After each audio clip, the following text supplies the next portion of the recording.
Okay, so I'm just starting the recording now. So this is LAWS 12066 Land Law, and today we're looking at topic 5, which is the knotty and perplexing area of future interests and perpetuities. And our focus, of course, is mostly on the rule against perpetuities, which is I actually tend, maybe I'm a little bit old-fashioned here, but I tend to refer to it as the rule against remoteness of vesting, because that's essentially what it is. It's about, really, it's a rule that has been developed to prevent a person, an owner of property, to prevent their property from ultimately vesting. And that's you know, it's about this idea of freedom of alienation of property, that property can't be tied up forever by a person who then deceases and never ultimately get into the hands of and into the control of and into the ownership of a named beneficiary. And where all this comes from historically, really, you know, from the English landed scenario, particularly going back into feudal times, and you know, where you had distinctions in society and certain landowning class within society, and the intention to basically tie up the property and not let it be able to be freely alienated and moved around. Well, that became something that was, it's not too strong a point to say, that basically obnoxious to common law to tie up property forever. As you can see from some of what I put into the notes, particularly the article by Alan, which I've given you a copy of that on the website for topic 5. You know, there is a range of reasons for why free alienation of property is important, and basically this idea of the dead hand of control, and it's contrary to, you know, social purpose in terms of being able to do things with land and property and whatever going forward through the generations. These are part of the backdrop of rationale for how we found the law, the rule against perpetuities evolving. Unfortunately, what happened, of course, was that the law became quite pedantic in the way that it applied the rule against perpetuities in particular situations. And what ended up happening, as you can see from the notes and from the materials, that we ended up in some cases with bizarre, I don't know how else to describe it, totally bizarre, absurd scenarios. And I'm not going to go through these in detail, because these have been basically overturned by the reforms under the Property Law Act in Queensland and in other jurisdictions, I have to say as well. But, you know, for example, there in ARPL, pages 5 to 7 to 5 to 8, those absurd cases, and there always cause a few smiles amongst people. The fertile octogenarian cases. Of course, you can always find a fertile octogenarian if you need one of those posts. I don't know. Fertile octogenarians, precocious toddlers, indeed, and 3 exclamation marks. Precocious toddlers. The unborn widow and widower. That's over on page 526, and then that totally bizarre reference to the magic gravel pits scenario. And I'll leave it basically to you to have a look at those illustrations. They are bizarre, but they are very nice illustrations of absurd outcomes through a pedantic application of common law rules. And as the notes indicate as well, you know, equity got involved, of course, as it does, in trying to ameliorate harshness of common law. And you can see that discussion on about page 10 to 11 of the notes, also looking at going back into the history, some of the attempts that were made to deal with the way the common law handled this situation. And this also partly takes you back into some of that historical legislation and legal development, which you also explored in LAWS12066 Foundations. But again, you'll see there on pages 10 and 11 of the notes that many of those older rules and so forth, which were contained within particular decisions achieving certain results, they have been removed under legislation. So, for example, you can see there on page 10, the rule in Purfoy and Rogers, which is developed back in the 17th century, abolished under section 30 sub 1 of the PLA. Statute of Uses 1535, abolished pursuant to section 7 of the PLA, and so on and so forth. Just remember, of course, that the PLA provisions become effective from a certain date. So if things occur prior to that date, then it doesn't apply. And the other thing that's really important in this area is that the PLA does not provide a comprehensive code in governing perpetuities and how we understand whether there's been a breach of the rule against remoteness of vesting.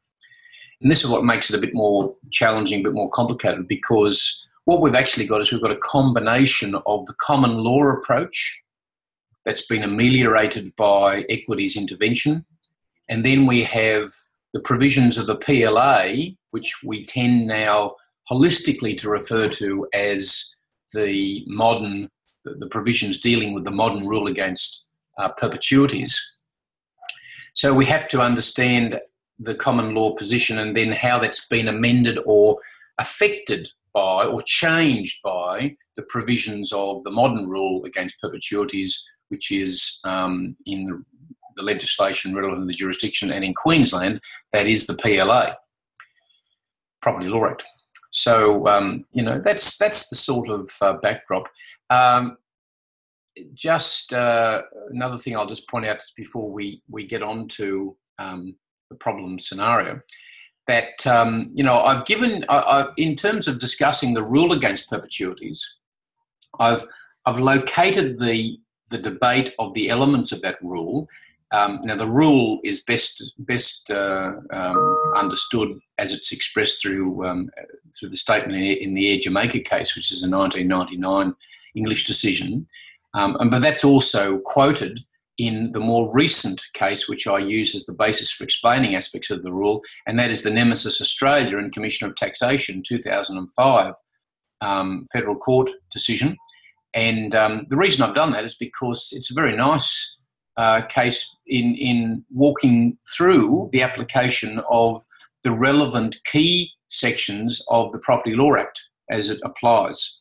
So I've done that. I've used parts of the case and referred to parts of the case that look at the application of the various elements of the rule against perpetuities. So you can see there, starting on page 15, the elements are this idea of that the property must vest, that the period is under the common law, it's 21 years. There's also the element of the life in being. And then there's the point of at the creation of the interest must vest if at all. These are the elements within the common law test in terms of the rule against perpetuities. And then the Nemesis case is helpful in showing how the key provisions within the PLA respond to each of those aspects and make the changes as appropriate. If you see those elements, how they fit together, just go back to the statement or the quote from Air Jamaica on the top of page 14, which is, as I said, found also within the Nemesis case. No interest is good unless it must vest, if it vests at all, within a period of life in being, the date of the gift plus 21 years. No interest is good unless it must vest, if it vests at all, within a period of life in being, the date of the gift plus 21 years. A gift is defeated if, by any possibility, notice that, if by any possibility, however remote, it may vest outside the perpetuity period. It is not saved by the fact that, in the event, it vests inside the period. So this idea of by any possibility, that is really, the common law was dealing with hypotheticals and possibilities. And so to get over that, what we actually had was, through the legislative amendment under the Property Law Act, the introduction, and also in other jurisdictions, of what's referred to as the wait and see rule. And this is discussed at the bottom of 17 and over onto 18 of my notes, which is contained within sections 210, but there's also a need to refer to 212 and 214 of the PLA with regard to the wait and see rule. And basically the wait and see rule is trying to be more practical to see whether this disposition will vest, and if it does actually vest, despite the possibility of it not vesting, then it will be held to be valid and not void and inoperative. And then there's further reference to how sections 212 and 214 and 210 are to be understood, and a discussion reference back to the Nemesis case in terms of that consideration.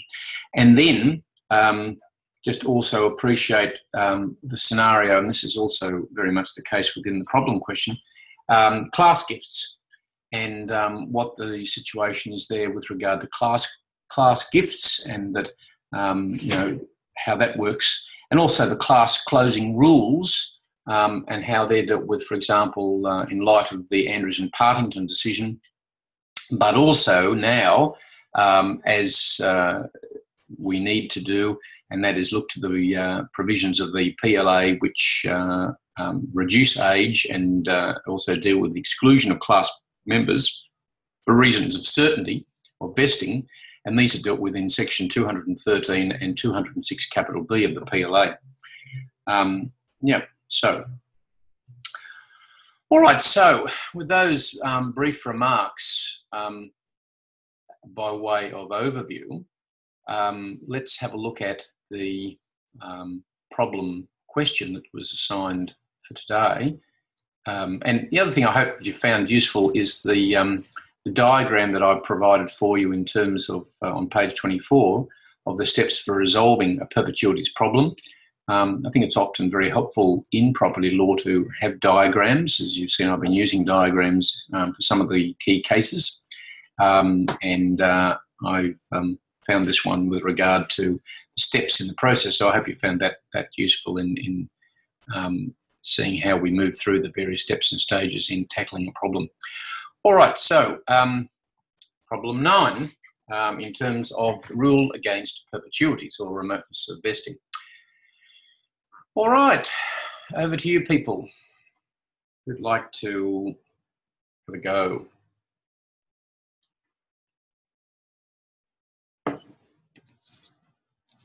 Hi, Michael, it's Aisha. Yeah, Aisha, hi. Okay. Essentially, when I looked at this, I'll just preface my answers by saying that my maths is my absolute weakest skills. So first of all, I just looked at the sentence and looked at who the life estate in possession was going to, which would be A, and then the contingent remainder to the grandchildren. So I had to look at the lives in being. Are they human? Are they living at the date of the creation? And because it's a testamentary disposition, if you like, the date of creation is 1986. Is that right? Because that's when the person passed away. Does anyone else want to respond to that?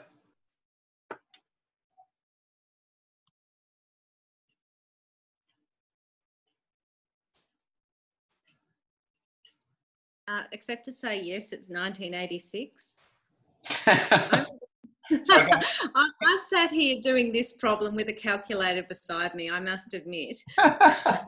Tried not to overthink it, but to think rationally about each step, and that's how I got through it. People, calculators aside, Aisha, I'll come back to you in a second. What you've done so far is good. Calculators aside, and one does tend to reach for calculators in these sort of these sort of questions. One of the things about this area is that it unfortunately, or I don't know whether it's unfortunate, but anyway, it certainly brings into sharp focus the mortality of us all. And, property law does tend to do that. We often are looking at factual scenarios or situations involving people that have died and left property, people that are about to die, people that are made wills in anticipation of death. We're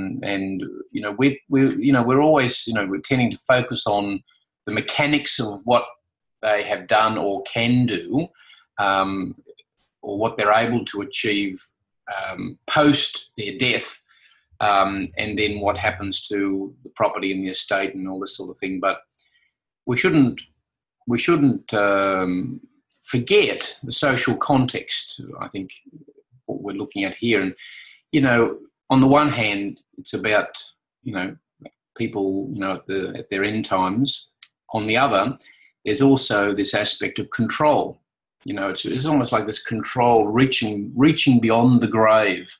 So, determining how things should happen. And the other thing is that, people do some pretty bizarre things. And, when you look at even this scenario, surely one thing that hits you is that why should there be that sort of differentiation between grandchildren that are male and grandchildren that are female, for example?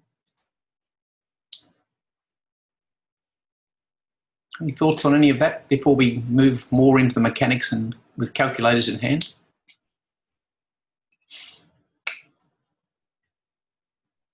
Well, there shouldn't be any differentiation, and I think it's less likely to occur today. But I think going back 100 years or maybe even less, then there was often a differentiation with the tendency to leave the bulk of estates to the sons. Anyone else? Samuel?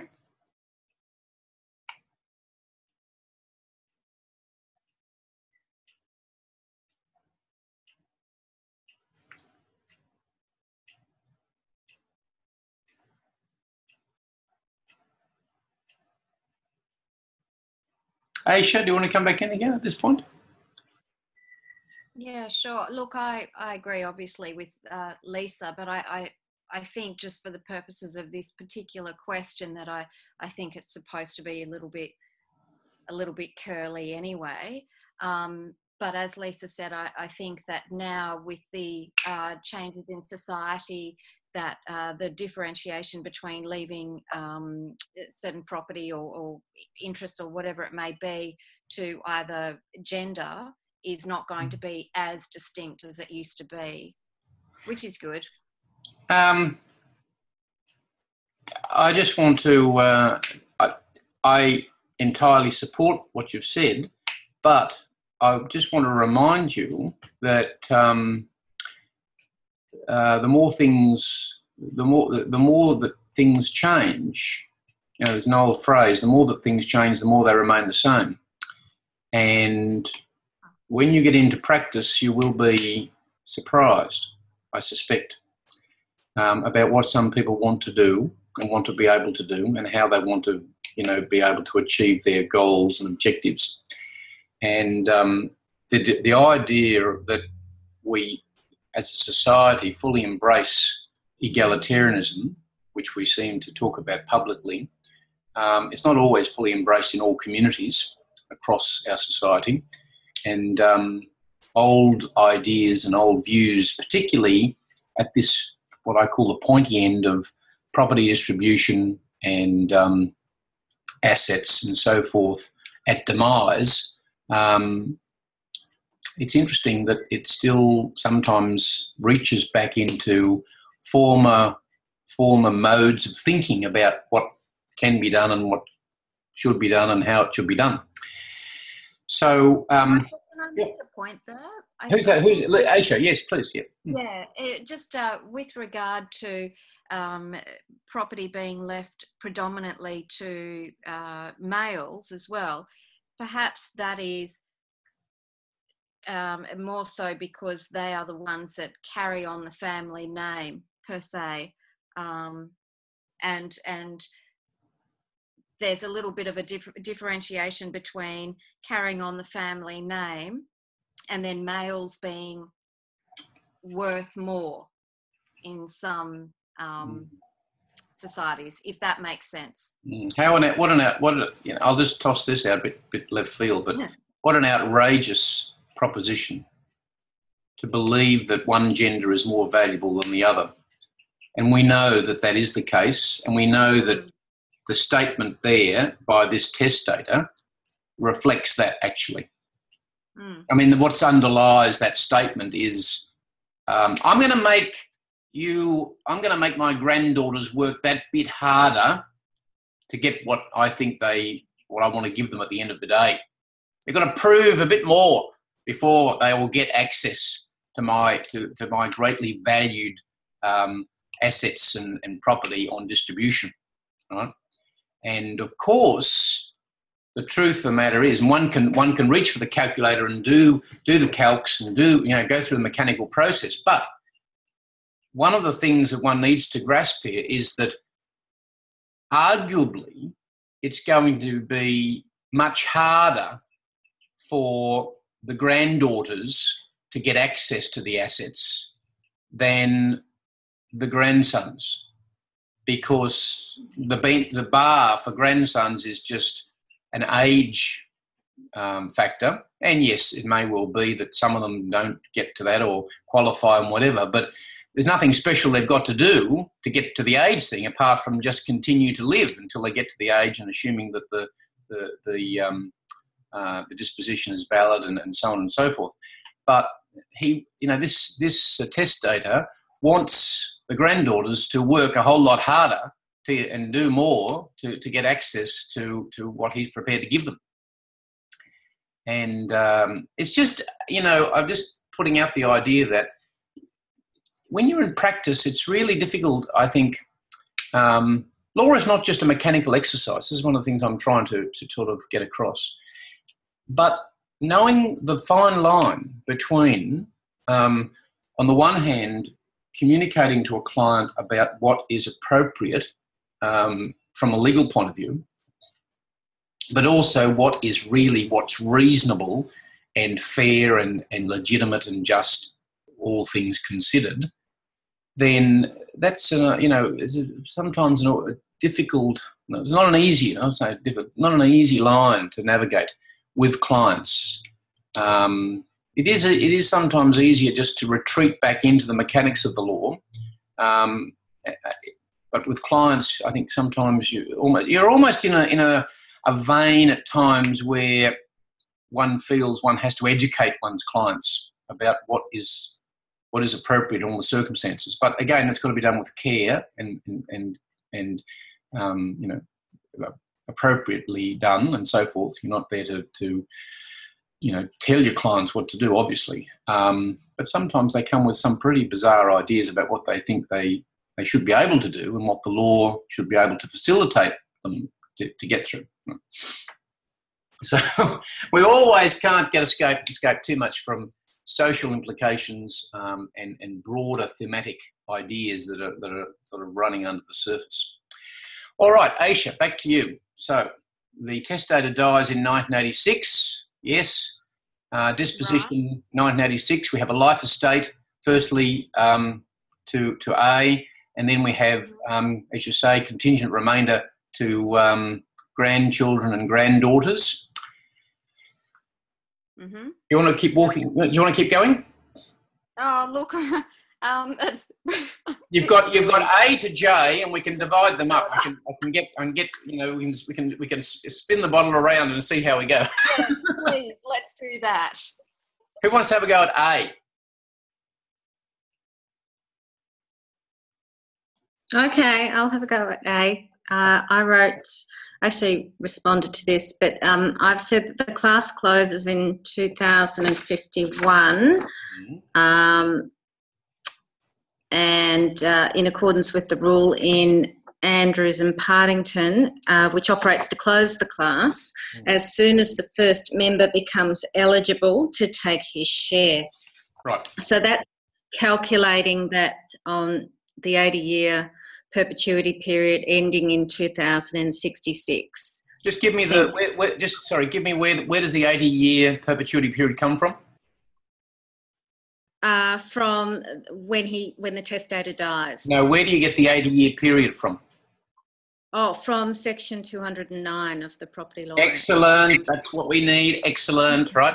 So again, I'm just reinforcing the idea here that legal problem solving, legal analysis, and I know that you're all thinking about a quiz at the moment, so all these ideas are useful in that context, not necessarily rule against remoteness of vesting, but strategy and techniques and methodology is important. Okay, good responses, good answers will always be showing the legal basis for the various propositions and the various responses.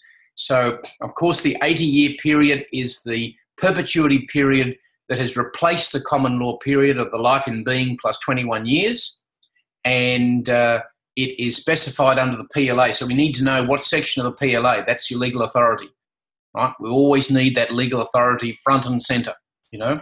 Don't just make assumptions about that.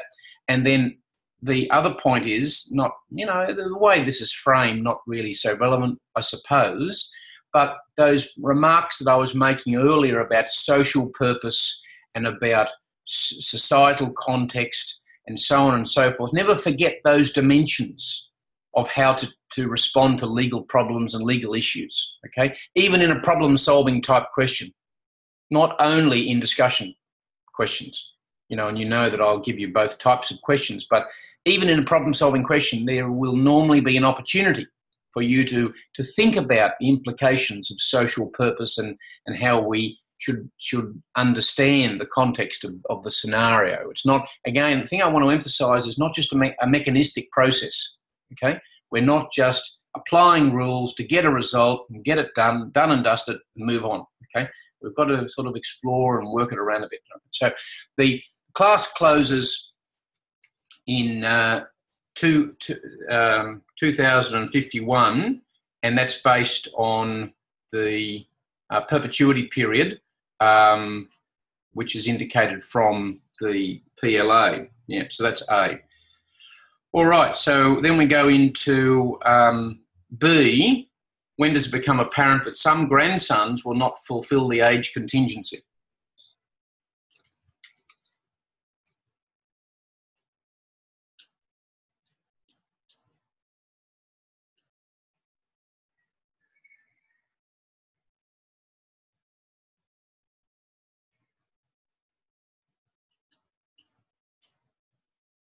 In 2051. Sorry, did you want me to answer? No, I'm happy for anyone, but I will ask others, but that's fine. Why, Lisa? Yes. Why 2051? Because I'm just looking here. That was the first time, that was the year that the first person died. A was 5 in 1986 and dies age 70 in 2051. Yep. So that's the year. Exactly. That's right. That's good. That's good. So we've got 2051 again, when it becomes apparent that some grandsons will not fill age contingency. C, how old will well, there's a couple of questions within C. How old will GS5 be in 2066? Samuel, any thoughts on that?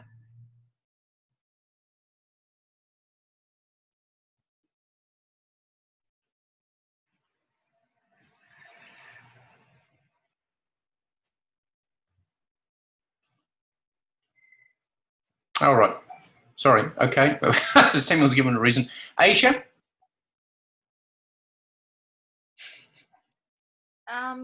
Yes. Yes. How old will he be in 2066? GS5. Oh, I don't know, like 26 or something. He's aged 13. You're told that he's Yeah. aged 13 in 2051. Come on. Chop, chop. I know. It's like, I don't know. Come on, we need 13, NASA computer banks here. Come on. Oh, 28. No. 28. Oh, excellent. All right. Oh, thank you. That's 28. Thanks, Lisa. Great. So, koala, one of those caramello bears for Lisa, 28. Thank you.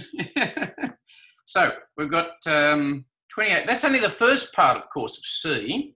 So we've got 28. Since he will be the eldest grandson under 30 in 2066, is the age of the class reduced to the minimum age to satisfy the gift to him? If not, why not?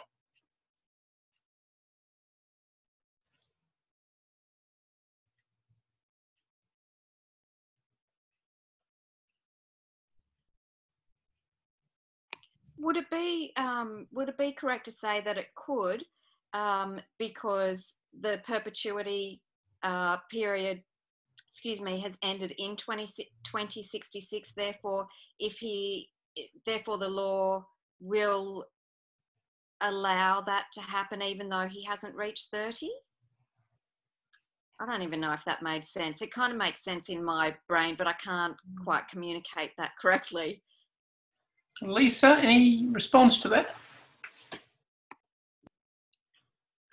Just that I've got written down that Section 213(1) of the Property Law Act allows the minimum age to be lowered by reference to the age nearest to the age of 18 years, which would be 24 years. So, yes, it does allow it to be lowered.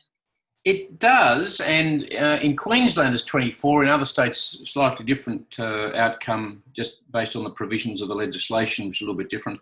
But the response really is that the question is, since he will be the eldest grandson under 30, is the age of the class reduced to the minimum age to satisfy the gift to him?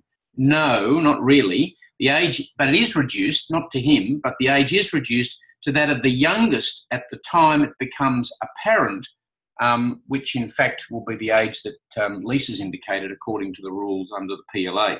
So a little bit tricky, that one. So I got the age right and the reasoning wrong. Yeah. But I got the age. Well, I don't know. You're sort of half and half. It's, yeah, I mean, as I said, these they can be a bit tricky, and this is about the class closing rules and how they've been amended by the PLA and what that is linked back to. All right, so you need to go back and have a bit of a look at that. Have a look at Section 213 of the PLA and that discussion of class closing rules that I've documented for you. All right, what about D? GS9 and GS10 take nothing. Why? That again refers to the age that they would be in 2066. And Section 2013 of the PLA. So when were they born? 20.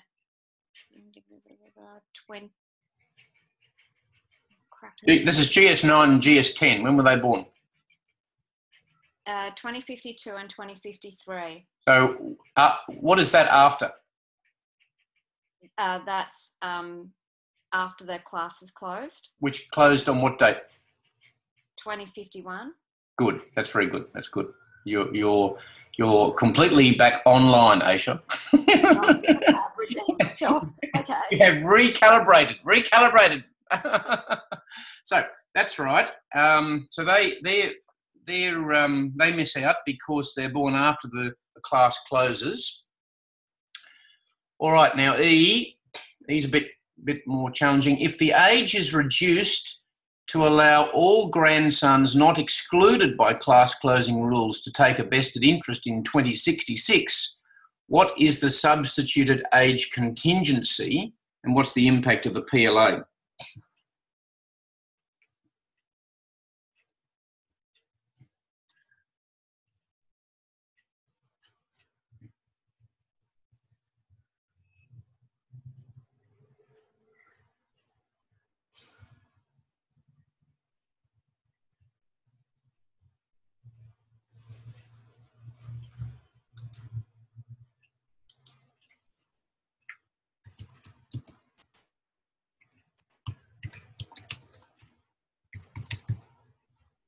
Lisa, you want to have a go at this?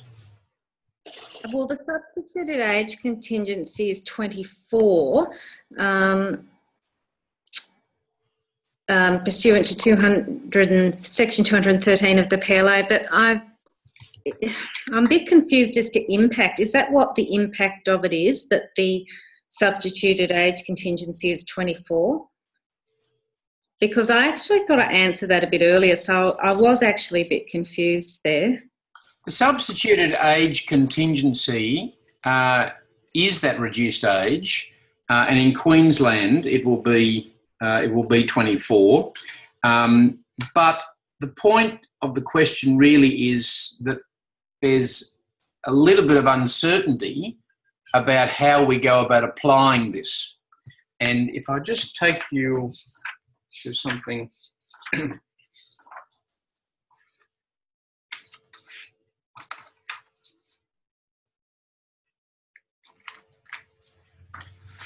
This revolves around this idea of the certainty of vesting, and bear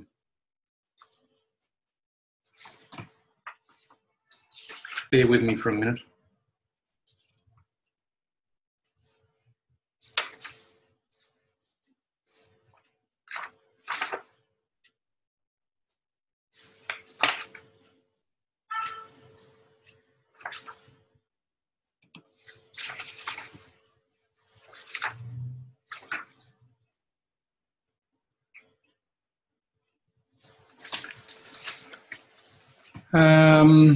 All right, so I can refer you back. So we're looking here at, in the context of the class closing rules, right? But the discussion, there's a little bit here in ARPL that I'll direct you back to. Paragraph 11.180. Now, 11.180 is in the context of the New South Wales and ACT provisions, but if you notice on page 539 of ARPL, at paragraph 11.195, it says the reduction of age and exclusion of class member provisions are contained in section 213, as Lisa's indicated, and these are applied in the same order that's required in other jurisdictions. And then you see you referred back to paragraph 11.180, which is the discussion of the order of how to understand the application of the class closing provisions under the what's in New South Wales and ACT. So basically, ARPL is saying that that's the provision in Queensland, but the process for applying and understanding it follows the same pattern as in New South Wales and ACT, and just go back and look at that to see the process. Now, what I want to do is I just want to take you to the second part of this discussion, because the reason for this is because what I want to tease out is there is uncertainty here, really, as to how we should proceed, and it's not absolutely clear, and it's not resolved. That's the point I want to make. It is not resolved, and there is some controversy, if you like, best way to put it, around how we apply those provisions. Now, this discussion is of the New South Wales provisions, but we would be referring to section 213, which I've documented in the notes. Right, so just be mindful of that when I read this to you. So this is a reference to the equivalent provision in New South Wales. Section 10 does not appear to have resolved all disputes regarding the application of the remedial provisions. As discussed in detail in Saperdine and Butt, and there's a reference down there to further source, Saperdine Butt, footnote 94, the exact mode in which these provisions will be applied is debatable.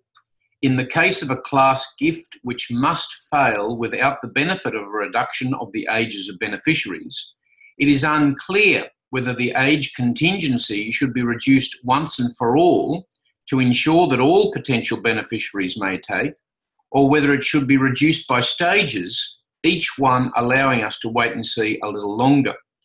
It is also debatable whether the age reduction provisions should be applicable to the whole class of beneficiaries to reduce the age of qualification for all members of the class, or whether it should be reduced only for those members of the class who would otherwise be unable to take. And all of that is referenced to that work from Sabadell. But the dilemma cannot be solved by reference to the disponeur's intentions. So we can't go back and look at the testator's intentions here and ask, well, what was intended, and that'll help us here, because actually what we're doing is we're applying the class closing rules under the legislation.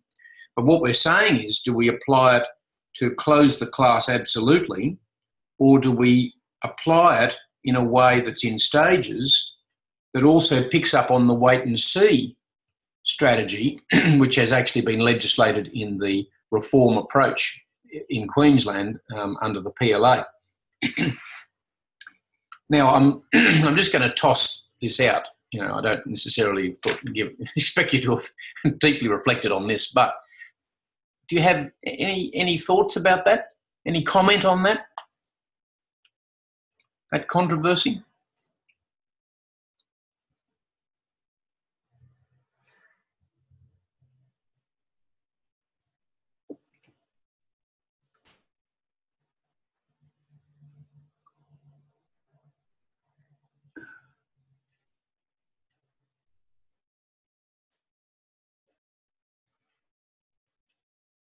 Silence is golden. That's fine. That's fine. Look, I mean, you know, just take it on board. Take it on board as something to think a bit more about in terms of, you know, how these rules under these provisions of the PLA should be applied, and what might be the policy considerations that would suggest they should be applied in this way rather than that. I actually believe, and I'm not saying that I've spent years focusing on this particular point, but I do actually believe that the second of these strikes me as more appropriate given the spirit of the reforms under the legislation, to tackle it in a staged way, and to allow the application also of the wait and see strategy, which is an inherent strategy of the legislation to overcome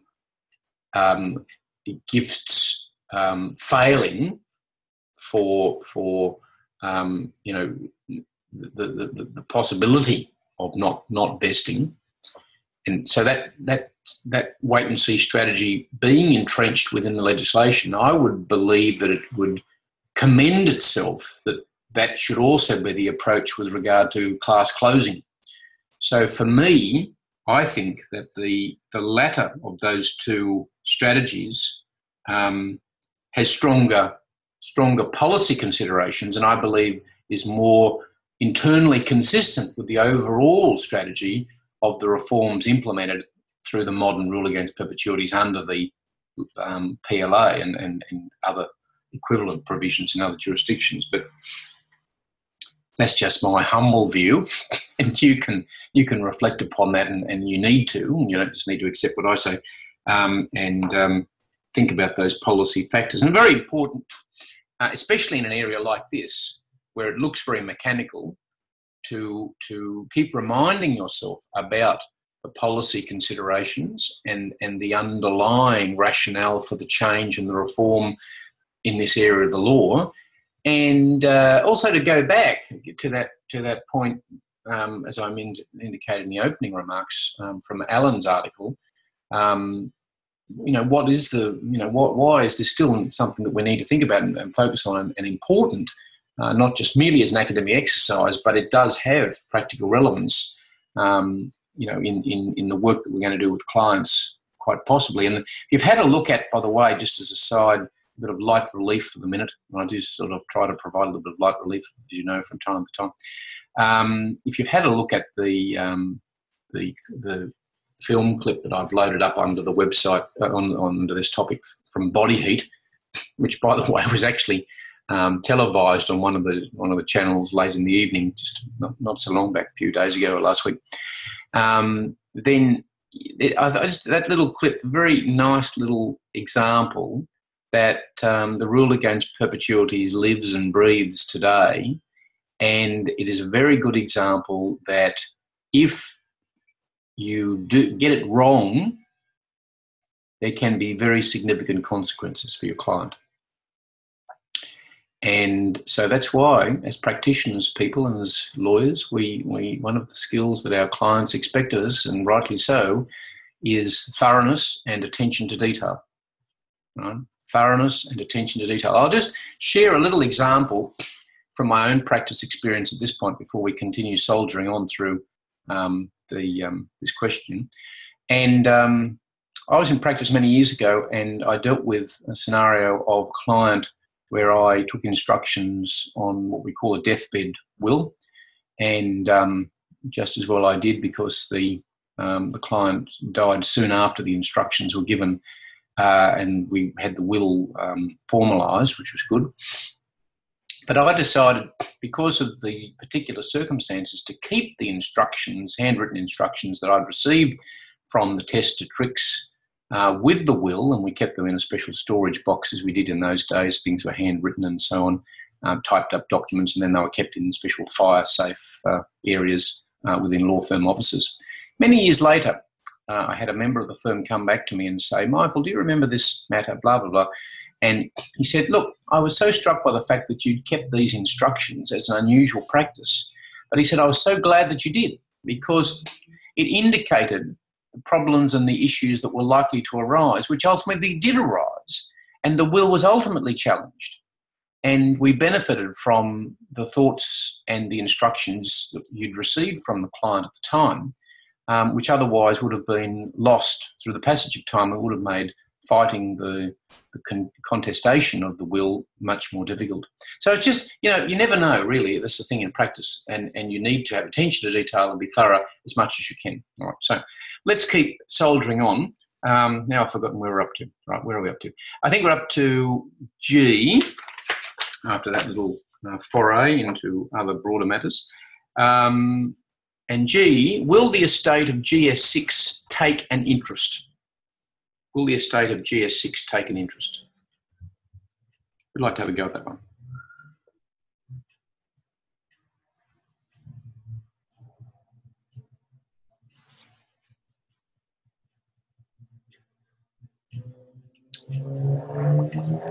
No, I don't believe so, Michael. It's sorry, Sasha, because Thank you.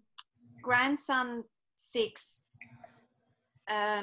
dies before 2066, and he was 10 years under the age of where it could vest, or under Property Law Act rules, he was at least 4 years younger. So, no, I don't think so.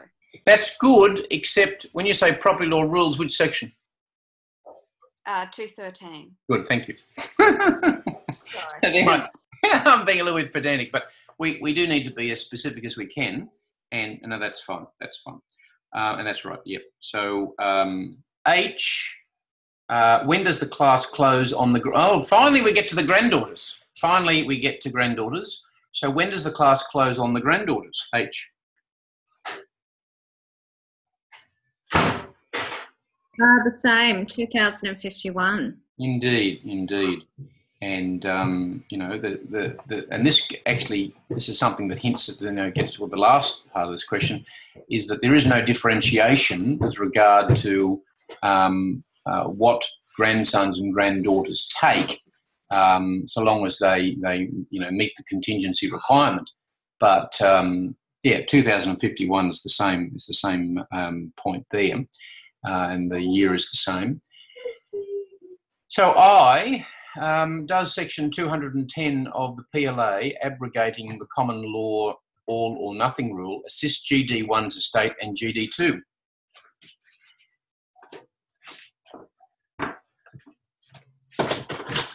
I'd like to have a go at that.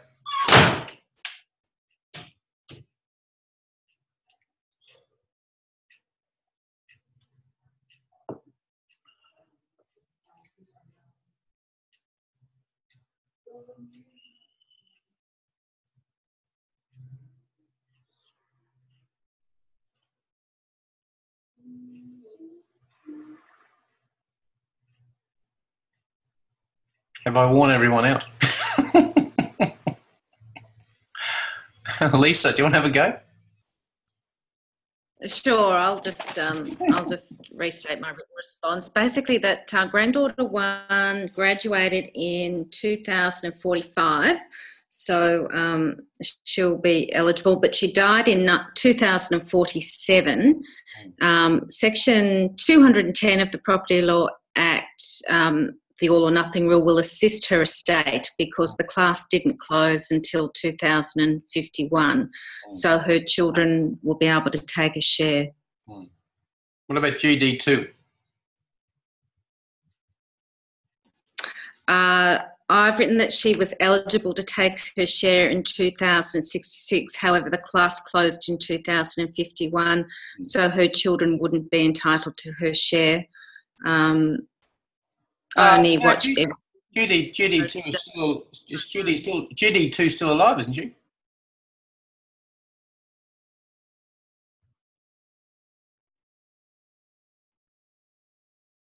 Yeah, she is, and she graduated in 2066. We don't want to predecease her before her time.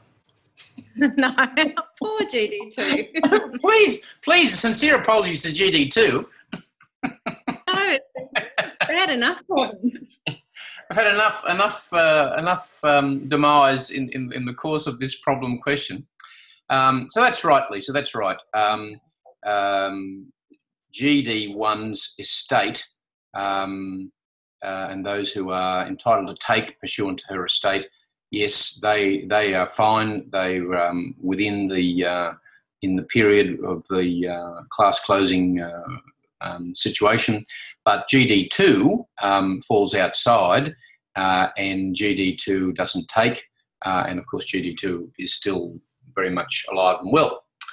All right. Last but not least, what about Jay?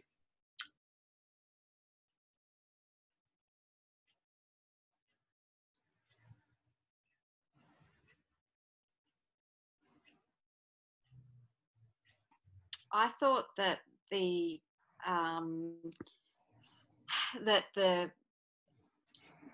disposition, or I'm sorry, I'm not sure what you would call it, the devise. Not device. Seemed to be devise. Yeah. Yeah, I thought it was a little uncertain as to whether how property was to be divided, so I couldn't answer that question at all. Is there anything in the disposition by the testator which differentiates between grandsons and granddaughters with regard to taking, so long as they meet the eligibility requirement?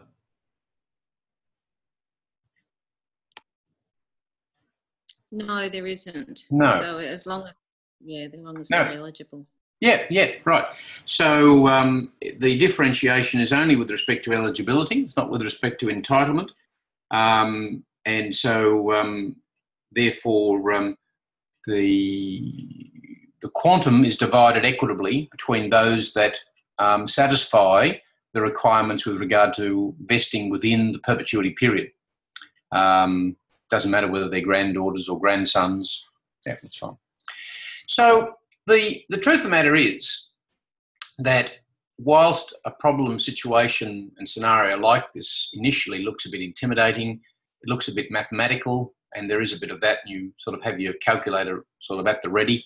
In the end, it really does turn out to be something that's quite, doable and quite able to be managed.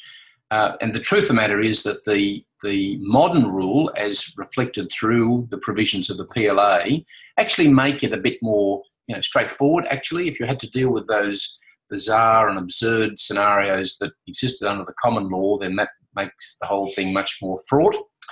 There are still, some ambiguities within the process, and certainly the modern rule, as reflected through those provisions in the PLA, don't answer all the questions necessarily, but they do tend to have a governing effect with regard to the validity of dispositions.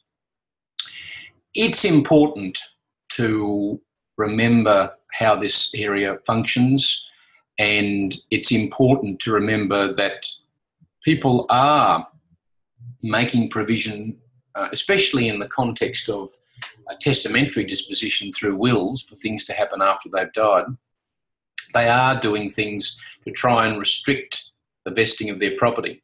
So where you have situations with clients where this is the case, you have to be careful and make sure that the provisions are reflecting the requirements of the rule against perpetuities as contained within the common law and as now modified through the provisions of the relevant legislation governing the modern rule against perpetuities.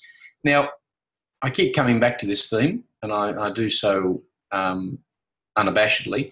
That is that technology is also going to have its effect in this area. In what way do I mean that? Well, I've already indicated to you that, again, at the outset, that property is an area that's governed very much by state legislation, and there's nuances of difference between the legislation in the different jurisdictions. If, with technology, if you are dealing with clients in other jurisdictions, which you may well be, then you must be apprised of the relevant legal framework in that jurisdiction governing the disposition of that person's property and estate in that jurisdiction. Okay, so that's something that you have to be mindful of. Okay, so the truth here is that you can no longer just be aware of and understand the governing law within the jurisdiction where you actually are physically located necessarily if you've got clients that are coming from other places and so on and so forth. So that's something that you just need to be aware of in a general sense.